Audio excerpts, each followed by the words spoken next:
Hi, I'm the rules and regs chick. Yesterday morning, many of us in the human resources community received word that SHRM, the Society for Human Resource Management, was hit with an $11.5 million judgment in a lawsuit where the person claimed that they were discriminated against, that there was favoritism for white colleagues, and this person is not white, and that they were passed over. There was favoritism, there was discrimination, all of that, all of those allegations. And let me preface this by saying I don't have any of the facts. This is only what is reported in the news as a result of the lawsuit. However it pans out, I do want to point out that it involved investigations. Of course, the Society for Human Resource Management, or SHRM, conducted an investigation. They said that they found that the claim was baseless, that the organization acted with integrity, and that, they're appealing this decision.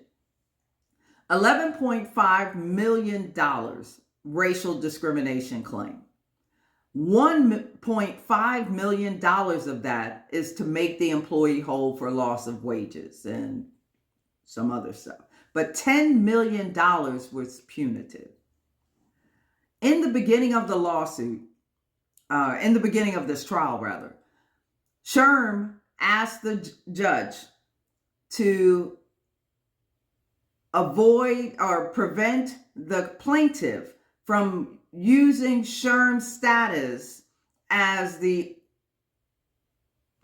organization that oversees everything human resources related and act as the experts in this area over all of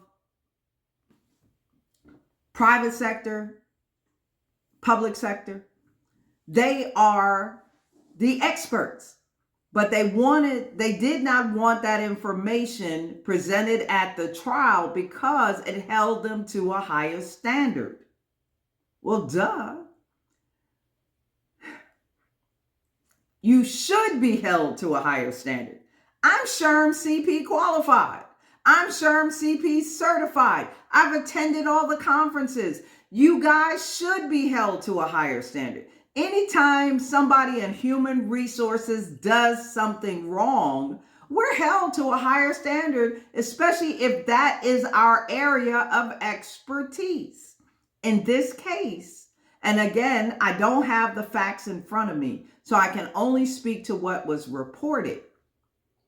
But there was enough that the jury felt that this case deserved, and the plaintiff deserved, to receive damages in the amount of $10 million. So clearly there is something. Now, I know when I conducted investigations, a lot of times the employer didn't want to hear the results of the investigation because it showed that there was a violation of a policy, a procedure on the part of management. Or that the managers didn't do what they were supposed to do, or they only held certain people accountable. Now, was it discrimination? Well, if everybody that looks like you gets to violate the rules, and then somebody who doesn't look like you hold them accountable, or you treat them differently, could it be perceived as discrimination? It could be. And so that's why it's important to hold everybody to the same standard. And again, this is why those investigations and interpreting the facts as they relate to the case important. Now, I'm not saying SHRM didn't do a bang up job. That is not what I'm saying. What I'm saying to Joe Blockhead, the management official who's trying to determine what to do next after this investigation is why you need to rely on the experts, employee and labor relations. And if you don't like what they said, go to your general counsel and have a meeting with the three parties and see what the outcome should be. Because again, sometimes people are fed up. They're fed up on these jobs. These managers have hard jobs. These supervisors have hard jobs. They're trying to make sure the work is getting done. This person doesn't show up. They don't participate when you have after hour events. You're friends with this person over here. They bring in cake every week. You know, when you try and get this person to participate, they won't. So you treat these other people differently. And that's just human nature. But is it legal?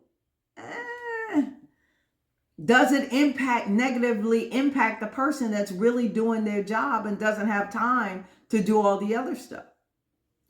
So again, I mean, you know, I've been in those shoes, so I know what that feels like, right? But again, it's about perception and what the facts bear out. And just because you can explain them away because you are internal to that organization doesn't mean that third party that's looking at it, they're looking at it neutrally. So they have no skin in the game. And so they're looking at these facts, and then you have this person explaining how it impacted them, how they felt, and they lay out their case in such a way that it sways the jury or the judge. And so $11.5 million. Now you're saying to yourself, well, my employer is not going to get sued for that amount of money. Or, I mean, the investigation is okay. I mean, there was some holes in it, but I'm going to take this action. That's why you need to be trained not only on investigations, but you need to have someone who is employee and labor relations experienced enough to be able to tell you the best, not only the best next step, but also the repercussions if you get it wrong, right? Because I can tell you all day what you want to hear. It's not going to do you any good. So pick your people well. And if you're not sure if your investigations are being handled correctly, or if there's room for improvement, or you need somebody to take a look at something, you can reach out to me. You know, I can sign a non-disclosure agreement, and we can have conversation. And or if you want me to come in and train your people on how to conduct investigations, or if you just say, you know what, Hattie, I'd rather you do my investigation, reach out to me. We can negotiate, you know.